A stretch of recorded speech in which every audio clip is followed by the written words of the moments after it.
অমৰজ্যোতিৰ মৃতদেহ বিচাৰি ডাউকিত আৰক্ষীৰ অভিযান। হত্যাকাৰী অৰূপ ধন্তি বন্দনাক লগত লৈ মৃতদেহৰ টুকুৰাৰ সন্ধানত আৰক্ষী। আগে আগে আৰক্ষী, পিছে পিছে প্ৰাগ নিউজ।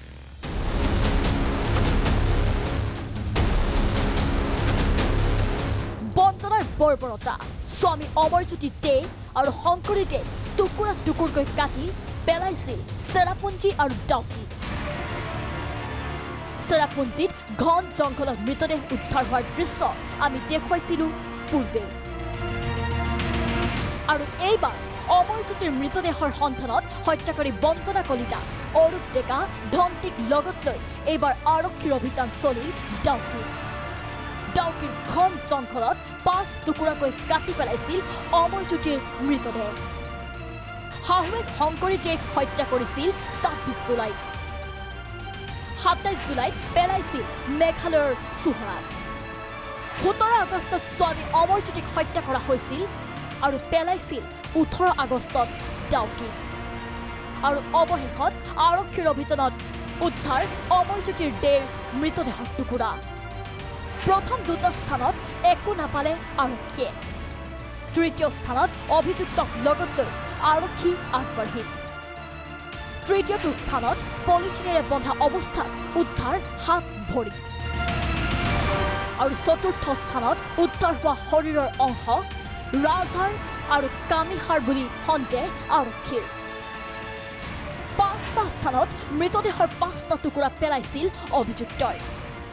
এই মুহূৰ্তত আৰক্ষীৰ যি অভিযান, সেই অভিযান এতিয়াও চলি আছে ডাউকি অঞ্চলত। যিটো মই কৈছোঁ ডাউকিলৈ যোৱা পথ, সেই পথত এতিয়াও অভিযান চলি আছে। অভিযানৰ সবিশেষ দৃশ্য মই দেখুৱাবৰ কাৰণে পুনৰবাৰ যত্ন কৰিম।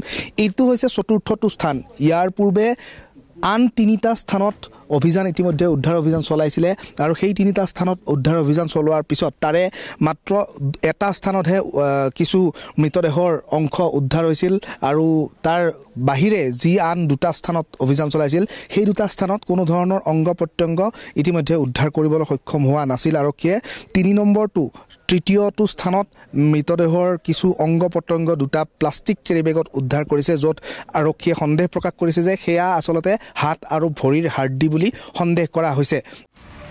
ইপিনে লকআপত নাটক বাঢ়িছে বন্দনাৰ।